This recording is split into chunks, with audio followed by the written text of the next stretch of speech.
والتسلسل له معنى وله مدلول. أما معناه وهو ترتيب أمور غير متناهية، يعني في باب التكفير يكفرون مثلا عاذر المشركين وكل من لم يكفره إلى ما شاء الله والعياذ بالله، حتى وصل بهم الحال إلى القول بأن الأصل في هذه الشعوب التي استعلنت بالشهادتين والتزمت بشعائر الإسلام أن الأصل فيها الكفر،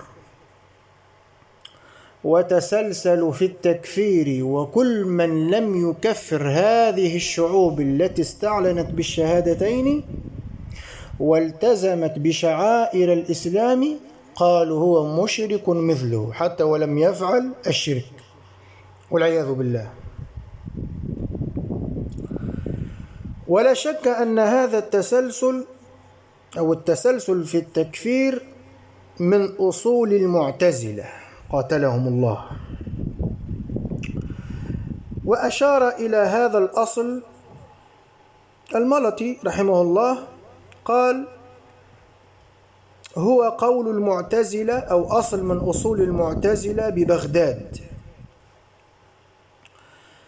قالوا به في من أثبت الرؤية لله سبحانه وتعالى والعياذ بالله. كفروا أهل السنة عندما أثبتوا الرؤية لله سبحانه وتعالى، فقالوا أنه مشبه كافر والشاك فيه كافر والشاك في كفر الشاك كافر، وهكذا إلى ما لا نهاية والعياذ بالله. وهذا هو قول الغلاة اليوم: من لم يكفر الكافر فهو كافر، من لم يكفره فهو كافر، وهكذا إلى ما لا نهاية والعياذ بالله.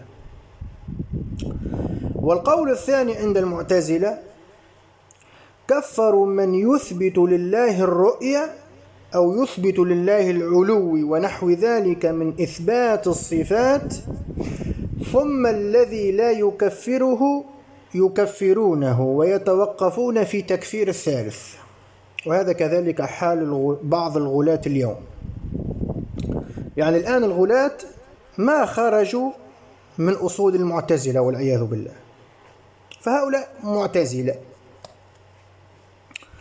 والسلف رحمهم الله عندما كفروا الجهمية وكفروا من لم يكفر الجهمية لا تجدهم يتعدون إلى الثالث ويحكمون على من لم يكفر الثاني بأنه كافر، بل دائما تجد في كلام السلف مثل الأثر الذي في الألالكائي رحمه الله، قال سفيان بن عيينة رحمه الله، قال: لا شك في كفر في من توقف في من قال بخلق القرآن، هو كفر من لم يكفر الجهمي.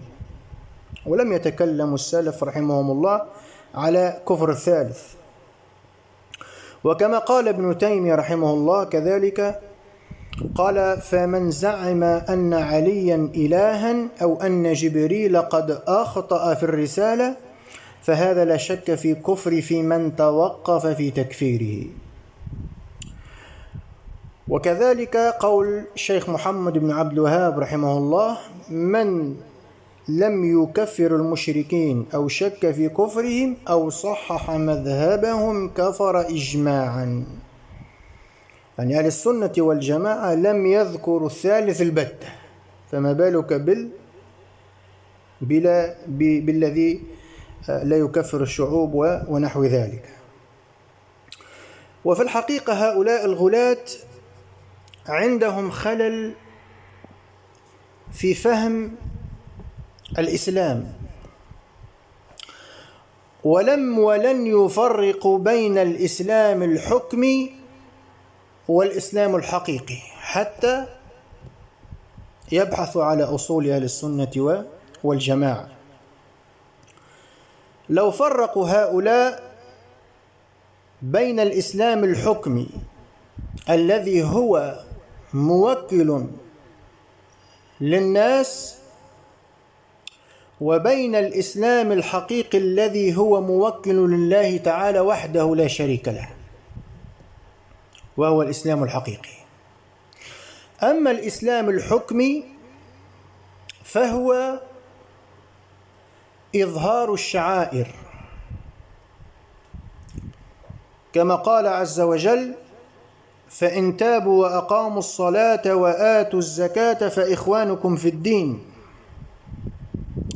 فالله عز وجل أثبت الأخوة في الدين بمجرد أنهم يتوبون من عبادة الأوثان ويقيموا الصلاة ويؤتوا الزكاة، وهذه هي شعائر الإسلام.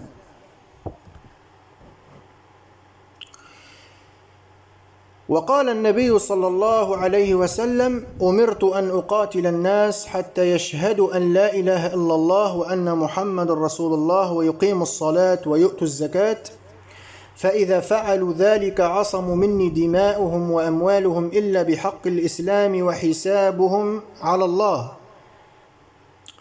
فلم يشترط النبي صلى الله عليه وسلم غير هذه الثلاث، وهي شعائر الإسلام: الشهادتين باللسان، ثم إقام الصلاة وإيتاء الزكاة وصوم رمضان وإيتاء الزكاة. وهذا هو الإسلام الحكمي.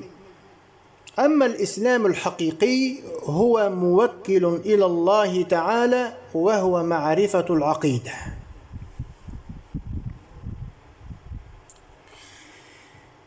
قال ابن رجب رحمه الله: فإذا رأينا من ظاهره يصلي ولا سيما في دار الحرب أو دار لا يعلم أنها دار إسلام. هذا الذي في دار إسلام لا شك فيه أنه مسلم، لا نتكلم عن هذا. قال: ولا سيما في دار الحرب أو دار لا يعلم أنها دار إسلام، يعني حتى في دار الكفر، حكمنا بإسلامه لذلك، يعني بمجرد أنه رأيناه يصلي. قال: فإذا رأينا من ظاهره يصلي ولا سيما في دار الحرب أو دار لا يعلم أنها دار إسلام حكمنا له بالإسلام لذلك.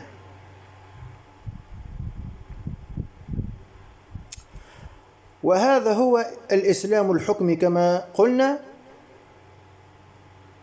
وليس هناك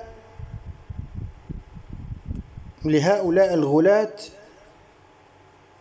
أثر البتة من السلف، بل إجماع السلف على أن من أظهر شعائر الإسلام حكمنا عليه بالإسلام ظاهرا وأمره في الآخرة إلى الله.